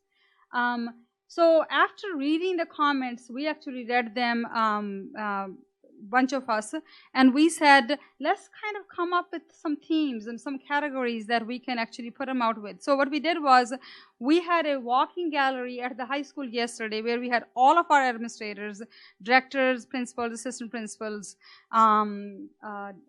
team members from the district office, and we had these posters saying for communication, leadership, professional learning, student learning, technology, collaboration, material and equipment, and then some comments didn't fit any of these categories, so we actually put them as others. So kind of figure out where they might fit in. And these are some of the pictures, as you could see. So what we did was we cut those comments in strips, and then everybody took a few and then walked around the room and saying, let's see where will they fit. And then we actually, on the left-hand side, on those posters, it said pluses and deltas. Again, I have those posters in my office. If anybody wants to take a look at them, I would be happy to show those. Have the comments as well on there. And so that's what we did, and then we looked at it and saying, if there are lots of pluses, what is it saying to us? What is the message? What is the theme? And if there are lots of deltas, what is the theme? What is one thing or a couple things that we need to work on? And so as you could see, there are different administrators have been presenting different ones right there. And so then we came up with, based on the qualitative data as well, the strengths and opportunities for growth. And as you will notice, they're very similar to, some of them they're common factors between quantitative data and qualitative data. So strengths in this case, again, leadership, collaboration, again, other one, collaboration was pretty high as well. Material and equipment was a strength in this case. Opportunities for growth, communication. Came up that making sure that there is different types of communication, specific communication, clear communication. So there is all different kind of themes in communication. Technology, having consistency across the school sites. That was the theme. So conversation we have had earlier here. And professional learning. One of the biggest one with professional learning was 2 things. One was use our own staff members to provide professional development as compared to bringing people from outside, because we have great teachers, no doubt, and great administrators. And secondly, receiving more input from teachers when planning professional development. So those were two key features based on all the comments that came up as a theme. Student learning, the real big focus on student learning was, which we talked about earlier, students who are behind, what can be done to provide interventions for them? So how can we reach all students, in other words? And there were kind of mishmash of many different things. What we really came up with was, because there was few themes and few patterns and trends within those trips, were valuing people, valuing employees, and then recognizing. And then I am personally curious now. We are curious to see when people are saying recognizing, is it recognizing by just on a daily basis, or is it recognizing by doing more actual official recognitions? So there was another big one which we said aha to, is vertical articulation between elementary and middle, and then elementary, middle, and high, and middle and high. Teachers talking to each other from middle school to high school, and what can we do to meet our kids' needs. That was another one. So next steps. Our goal is to communicate these specific results during staff meetings through our administrators. So we'll be putting some guidelines together. Through those guidelines, asking our site administrators to share this presentation and a couple other things, but do another activity with them. So share the results, share the themes, share the strengths, and share the opportunities for growth. But then the next activity that I'm talking about is asking staff, so out of the areas where the opportunities for growth, let's look at what is working. What can we do to improve, and how? So, asking basically, what I'm picturing is like we did this classroom walk yesterday, doing a similar kind of activities under that, different themes. And then based on that, bring those together, look at, based on those posters, look at those themes, and then really look at and saying, out of those, what can we do that is practically possible right now, and what could be our long-term and short-term goals. And then use some of the lead measures, which means authentic assessments at the site level, throughout, or department level throughout the year, to measure, see what are we doing, and are those working, what else do we need to do. And then again, give this survey or similar kind of survey in September 2018 to see if the areas there we saw there are opportunities for growth, did we improve upon them or not. And then develop a plan based on that again. So it's a cycle. Questions? I think it's great you're doing it. We do engagement as core to how we manage the company, and it's really not the test. I always laugh, right? It's not the score, and it's like you were saying, Dr. Beatson. It's not that we do it on a 1 to 5 scale, and it's not that you got a 4.8. Did you get a 4.9 next year, right? Did you make improvement over every year? And if you went from a 4.9 to a 4.5, you've got a great score, but you went down. And the group that went from a 3.2 to a 4 made great progress. But what we've found is it's got to be organic. It's got to be cultural. It cannot be a management directive. And so typically what's done is, as a department gets their score or a site gets their score, they form kind of informal teams about what's important to us. And is like your presentation, what's the 1 or 2, 3 things that is accomplishable and would actually move that needle. And so it has to be meaningful, right? I remember one of the group scores was our question was something along the lines of, do you have the tools and equipment you need to accomplish your job? And one of the departments got a really low score. It's like, wow, you have the same tools and equipment that everyone in the company has.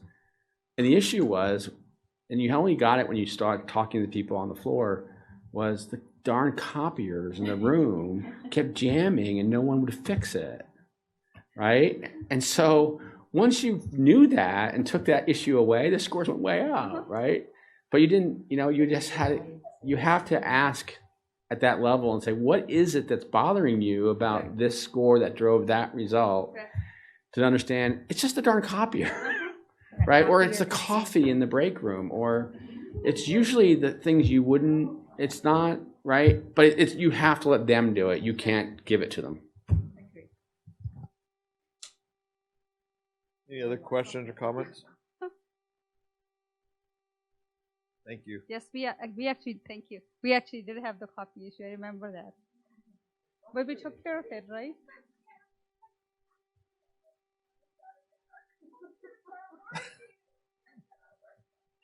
Yeah, so we took care of it, yes. Thank you, Dr. Gill. Well done. Appreciate that.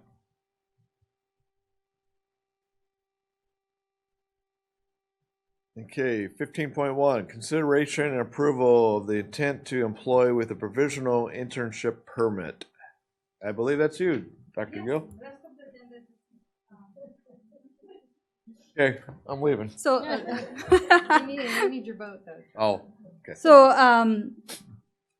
we have, when we hire teachers, even though our goal always is to find teachers and hire them with full credentials, sometimes with certain credentials, such as special education in this case, are difficult to find with full credentials, but we do meet the state's needs and requirements to make sure. So in this case, the teacher is an intern program.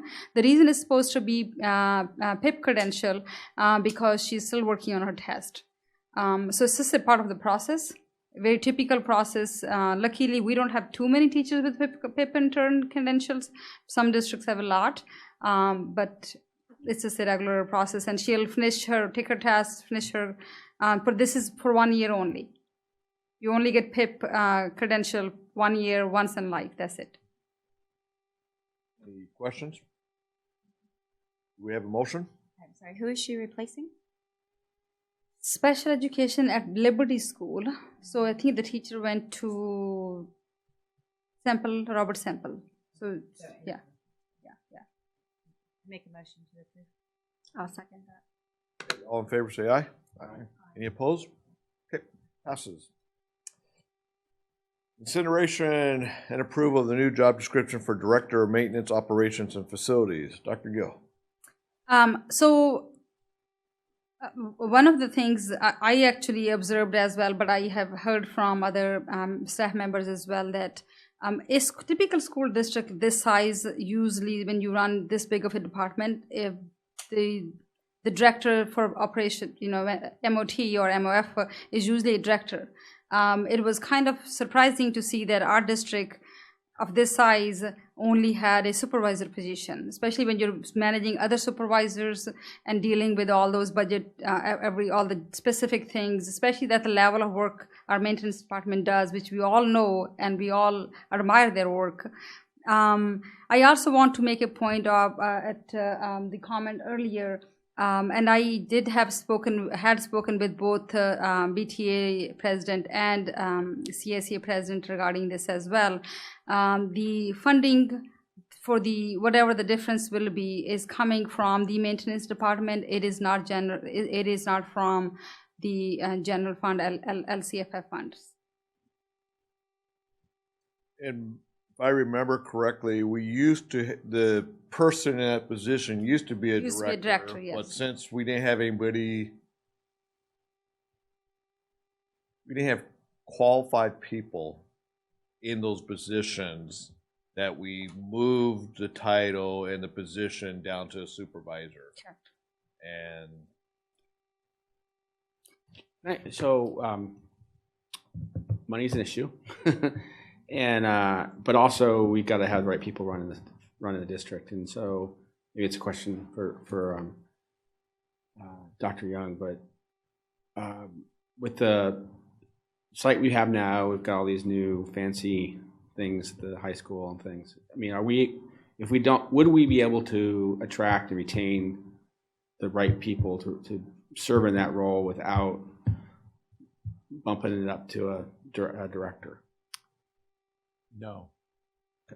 Just to be very brief, no, we'd be very hard pressed to match what surrounding districts are offering for that position and the scope of the work. And so so I understand it from Dr. Gill, the money then is not adding to our deficit. It's just it's already been in budget to maintenance, and you're moving it from one bucket to another. Right. So every year we are required to put, I think it's 3% of the total budget to the facilities maintenance fund. So we can maintain all of our buildings, but in that facilities maintenance fund, we fund the staff and taking care of buildings, et cetera. So when we looked at this, we were very sensitive to the fact that we are in an incredibly challenging budget climate. We did not take that lightly at all, but with the opportunity to fund it with the way that we do that, we felt more comfortable moving ahead with the recommendation. Well, it's hard because but I will say our maintenance department does a phenomenal job and under current leadership, and it's not always been that way. I would second that. I have worked in 3 or 4 different districts. This is the best maintenance department I have ever seen. Even bigger district with a lot more, paying $150,000 to maintenance directors, but nothing like this ever. So our staff, every single staff in the maintenance department I've seen, very dedicated, very hardworking, and leadership does play a role in that. Well, what impressed me most about it, I think, through the bond measure is the opportunities they found to do it, work in-house, Right. and not use contractors. And I think they saved probably more money than talking about here. I move for approval as presented. We have about any public comment, questions? Besides John's, we'll reflect on John's. Okay. Now we have a motion and a second. All in favor say aye. Aye. Any opposed? Okay, that passes. And with that, I will adjourn our meeting. Thank you all for showing up and sticking around with us.